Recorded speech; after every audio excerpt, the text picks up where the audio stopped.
Hi friends, स्वागत आहे तुमचं माझ्या आजच्या नवीन व्हिडिओमध्ये।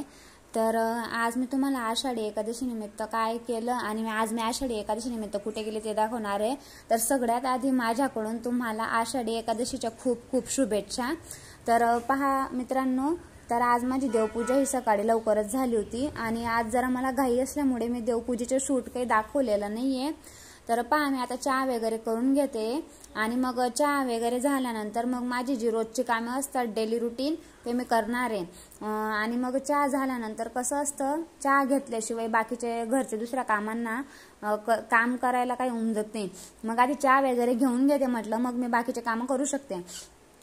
आता माझी चहा ही घेतली गेलेली आहे आणि मग मी आता साबुदाणे हे टाकून देते।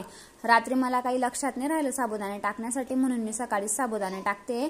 पण आम्ही 12-1 वाजेला फराळ करतो, मग म्हणून तोपर्यंत साबुदाणे हे भिजून जातात। जोपर्यंत साबुदाणे भिजतात तोपर्यंत मी कपडे पण धुवून घेतले आणि कपडे टाकत होते तर मग कपडे पण टाकून घेतले मी। आणि मग कपडे टाकल्यानंतर हे रताळू आणलेले होते आमच्या पप्पांनी, मग म्हटलं चला रताळूंची साल वगैरे काढून त्यांना चिरून घेतले आणि त्यांना एका पाण्याने धुवून घेतलेले होते मी। आणि एका पाण्याने धुतल्यानंतर मग मी त्यांना अजून दुसऱ्या पाण्याने धुणार होती, पण मी त्याच्या आधी कढई ठेवली, कमी गॅस केला आणि त्याच्यामध्ये मी कढईमध्ये तूप टाकलं आणि ते तूप गरम होतं कढईमध्ये, तोपर्यंत माझे रताळू धुतले गेले।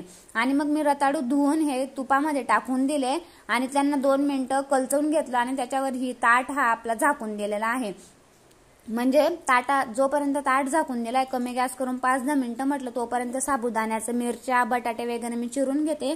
कारण जोपर्यंत रताळू हे वाफतात ताट झाकून तोपर्यंत माझं इकडचं हे चिरचार पण होऊन जाईल, म्हणजे मग आपलाच वेळ वाचत असतो। मग आता मी बटाटे वगैरे चिरून घेतले आणि मिरच्या पण मी लगेच चिरून घेते। मग म्हटलं आता मिरच्या चिरल्यानंतर मी रताळूंना पाहून घेईन, कारण मला अजून रताळूंमध्ये साखर टाकायची आहे, दूध टाकायचं आहे। मग म्हटलं त्याच्या आधी थोडंसं वाफू देते त्यांना, मग नंतर साखर आणि दूध टाकून अजून परत 10 मिनिटं त्यांना आपल्याला वाफू द्यावा लागतो, तेव्हा तो रताळूंचा शिरा हा तयार होतो। तर चला पाहूया आपण रताळू कसे झाले। तर अशा प्रकारे झाले। आता मी त्याच्यात टाकलंय दूध, आता त्याच्यात टाकते मी परत साखर आणि मग दूध साखर टाकल्यानंतर त्यांना मिक्स करून घेतलेलं आहे। ही साखर टाकली, मग आता ते मिक्स केल्यानंतर तिकडच्या कमी गॅसवर ठेवून देईन मी 10 मिनिटं आणि ताट झाकून देईन। तोपर्यंत एका साईडला वेपर्स चकल्या तळून घेते म्हटलं, आणि वेपर्स चकल्या तळल्यानंतर मग साबुदाण्यांसोबत ज्या मिरच्या खातो आपण त्या पण लगेचच करून घेईन म्हटलं। मग तोपर्यंत इकडे माझं इकडचं पण काम होईल आणि तिकडचं ते रताळू पण त्याचं होत राहील म्हटलं। हे वेपर्स चकल्या तळते मी आणि मग वेपर्स चकल्या तळल्यानंतर मग मला लगेच साबुदाणा पण करायचा आहे।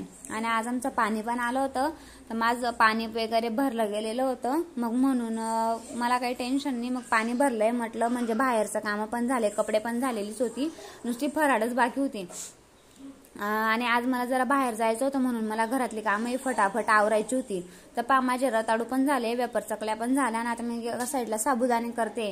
तर साबुदाण्यांसाठी मी मिरच्या आणि बटाटे टाकून थोडंसं नमक टाकून त्यांना वाफू दिलेलं आहे आणि मग नंतर मी साबुदाणे आणि शेंगदाण्याचं कूट हे कढईमध्ये मिक्स केलेलं आहे। हे अशा प्रकारे साबुदाणा हा झाला, नंतर त्याला थोडं झाकून द्यायचं।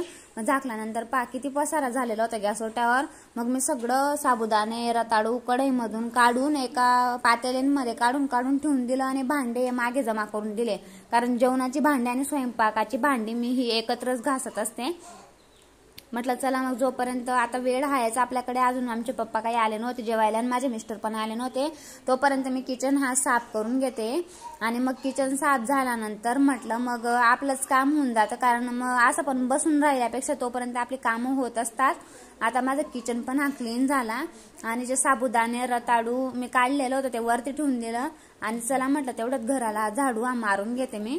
मग घराला झाडू मारल्यानंतर मग लगेच मी घर पुसून घेईन म्हटलं, म्हणजे मग कसं आहे माझं घर पुसलेलं राहिलं का नुसतं जेवण करायचं राहिलं आम्हाला दुपारी आणि भांडीच बाकी राहतील म्हटलं।